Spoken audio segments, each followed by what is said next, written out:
not anywhere announced that he will yield it up. It is his function, and as a hierarchy will not refuse his service to it. One is only to look at the public contempt attached to those rulers who have so reneged, to consider the universal preference for honourable commitment, at least in someone else. Even though the people as such have little aptitude for self-control, their security is threatened when the ruler is seen to be as fickle as they know themselves to be. Don't mention expenses or anything like that. Without that hard condition which decrees that he who is over all must bear all, there would be no realm, no king. We would be back again in the unweeded field of the pre-creational chaos before it is measured, ordered, and brought under the wise dome of the law. Okay, got some good words there. Here's the chaos, just the white paper if you like. There's the zone which has come under under rulership, and which has been segmented, tilled, formed, gardened, ordered, and brought under the wise dome, dominion, was the word we get from that, judgment, of the law. Like that blessed plot which is the dying concern of John of Gaunt, the body of the kingdom is a garden, a guarded zone to be tilled and seeded with developing intents. Okay, so the metaphors are constantly coming through. A guarded zone to be tilled, turned over, broken up, changed, and then seeded. You have to go first of all and weed the damn thing, turn it over, kill the roots, expose it sometimes to the frost and the weather to kill them off, and then seed it with the developing intents. The things you want to develop. You get rid of the things that you don't want to develop, and you plant in it the things that you do. And we all have choice there involved.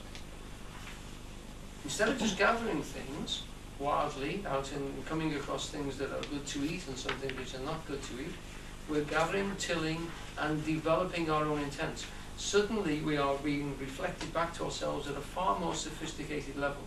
Because we've been enclosed, because we've been only given a certain plot, which has got to sort of develop us, we can then till it and produce things. We can choose the plants we want to grow. That level of involvement sophisticates human beings. It brings us up to a completely different level.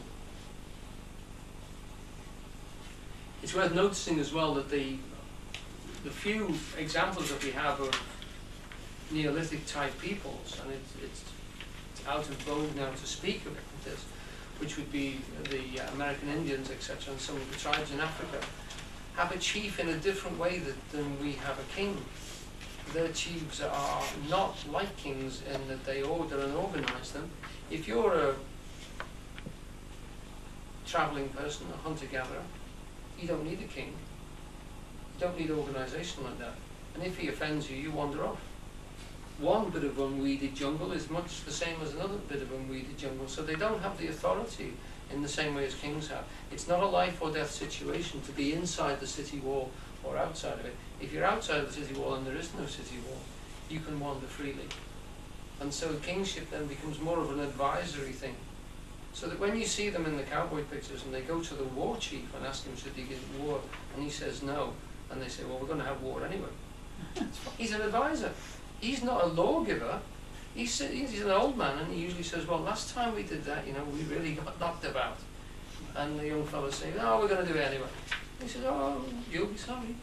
But he doesn't say, right, I'm cutting you off, you're not going to get any more land. It's the way it was. They were advisory. All they did, we were like a library. They said, well, last time we did it, you know, this is what went wrong and whatever. So we have a different concept altogether. And the idea of slavery is a strange one. It is literally people could be slaves and then escape again, and you go back into the bush and then you're free. It's written into the whole classical thing. Outside of the city limits, outside of the empire, it was piratical. It was all sorts of things went on outside there. There was no law. Because law is where a place can be enforced. If it can't be enforced, there's no law. Families protected themselves. If someone killed your dad, then you went and killed their dad. Just like in Hamlet. And the king still acted like that. but they created laws for their beings inside. Okay? David's favourite speech, I think, was the degree speech from Ulysses, and we'll come across that, from Troilus and Cressida by Ulysses. We'll come across that several times later on in the book. Okay. Alright.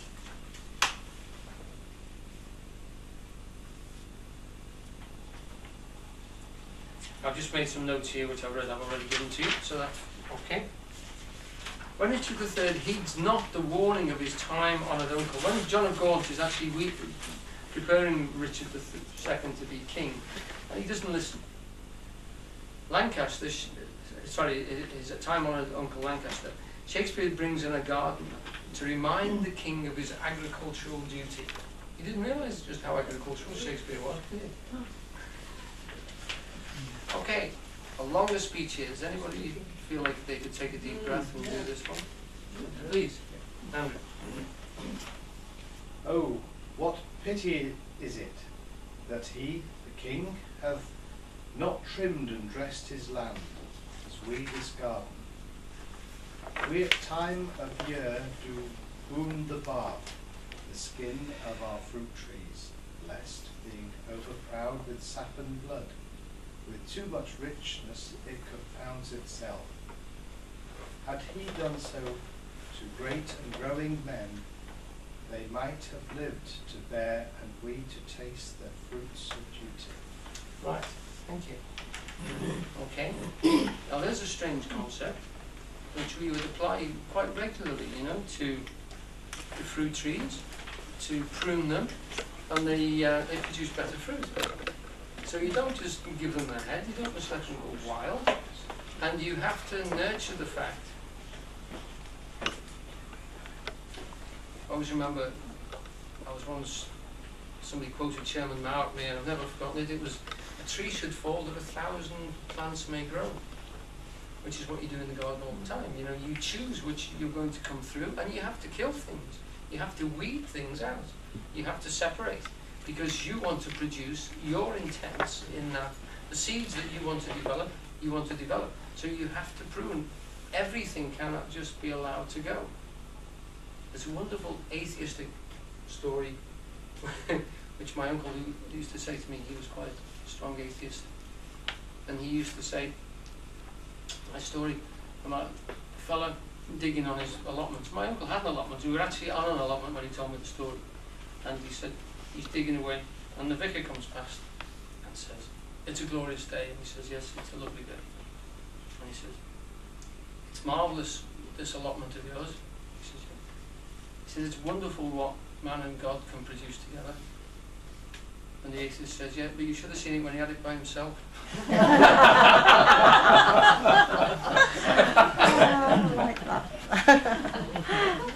Illustrating the point that you do have to literally be quite ruthless with the garden. You do have to develop it, and you do have to bring it on. And to do that is that you have to damage some things to slow them down. Now that's a strange concept, but you know, particularly you'll see with adolescents that they are virtually unstoppable. You do need to slow them down because there's so much energy, there's so much stuff rising in them that they will confound themselves, you know. Later in the canon of the histories, Burgundy reminds the warring kings of France and England of the consequences of neglecting husbandry of their realms in favour of quarrelling about its ownership. Will the reader, please? The even mead that erst brought sweetly forth the freckled cowslip, burnet and green clover, wanting the scythe, all uncorrected, rank, conceives by idleness, and nothing teems but hateful docks. Rough thistle, kexes, burrs, losing both beauty and utility. Thank you, beautifully read. And just feel the irritation in those words. Hateful docks, rough thistle, kexes, burrs, losing both beauty and utility. It's a choice of language that gets across completely from the flow before to suddenly hit that. He's using those consonants to create irritation in your own mouth.